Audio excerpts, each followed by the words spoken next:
बिहार विधानसभा चुनाव में लोक जनशक्ति पार्टी की आखिर स्टेटस क्या है, इसको लेकर बड़ा कन्फ्यूजन है। हमारे साथ इस वक्त चिराग पासवान मौजूद हैं, उनसे बात करते हैं। चिराग, काफ़ी जो है कन्फ्यूजन की स्थिति है। आप कहते हैं कि आप बीजेपी के साथ हैं, बीजेपी के चुनाव के बाद ही बीजेपी के साथ देंगे, लेकिन बीजेपी से आपको जो है भली बुरी बातें कही जा रही हैं, जेडीयू तो कह ही रहा है। तो कहाँ है आपका स्टेटस, क्या है इस वजह, बताइए पार्टी का। रोहित, कोई फर्क नहीं पड़ता, चुनाव का समय है, मुझे पता है। पापा हमेशा बोलते थे कि चुनाव जो है होली की तरह होता है, हर तरीके के रंग आप पर छिड़के जाते हैं, पर चुनाव खत्म होने के बाद सब नहा धो के तैयार होके फ्रेश होके सारे नए तरीके से समीकरण बनते हैं। मैं मानता हूं इस बात को, और मैंने हमेशा से इस बात को कहा है कि मेरा विश्वास मेरे प्रधानमंत्री पर है और प्रधानमंत्री जी के साथ मैं हूं, पूरी तरीके से हूं।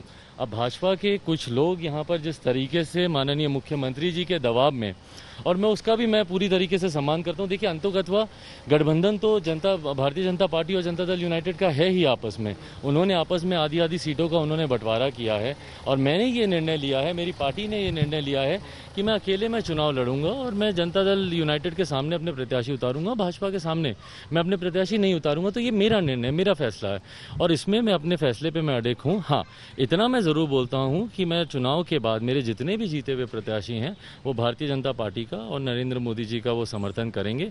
और प्रदेश में हम लोग इस बात को मैं दावे के साथ कह सकता हूं कि प्रदेश में भाजपा के नेतृत्व में ही भाजपा लोजपा सरकार हम लोग बनाएंगे। लेकिन बीजेपी के कोई छोटे नेता नहीं है जो आपके ऊपर कटाक्ष कर रहे हैं, आपकी पार्टी को जो है इस तरीके से अपमानित कर रहे हैं? बड़े बड़े नेता हैं, जावड़ेकर है, धर्मेंद्र प्रधान है, केंद्रीय मंत्री लोग हैं जो आपको वोट कटुआ कहने लगे हैं। जो लोग हैं ये वही लोग हैं जो पिताजी के बहुत करीबी साथी रहे हैं। मैं ये अपेक्षा मैं नहीं कर रहा था उनसे, बट बहरहाल अभी पिताजी को गए हुए हफ्ता भर नहीं हुआ।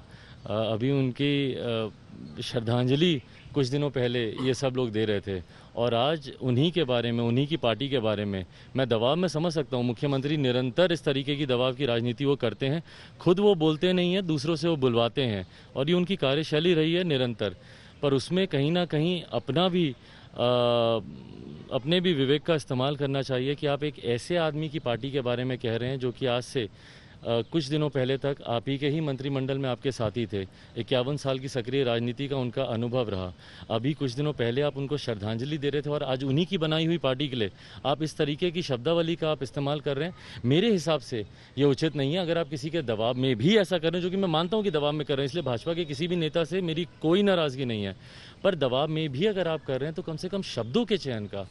वोट कटवा अगर थे तो 2019 में क्यों उनका साथ लिया, 2014 में क्यों उनका साथ लिया, 2015 में क्यों उनका साथ लिया, अगर उनकी पार्टी वोट कटवा ही थी। इसीलिए मैं कहता हूं कि मेरा विश्वास मेरे प्रधानमंत्री पर है। प्रधानमंत्री जी ने जितना पापा को सम्मान दिया, जितना उनको इज्जत दी, उसको मैं कभी उतार नहीं सकता हूं। बट हाँ, अगर कोई लोग अगर इस तरीके के शब्दों का अगर इस्तेमाल करते हैं किसी के भी दबाव में, तो उनको अपने भी विवेक से काम लेना चाहिए कि आप किन के लिए ये बातें कह रहे हैं।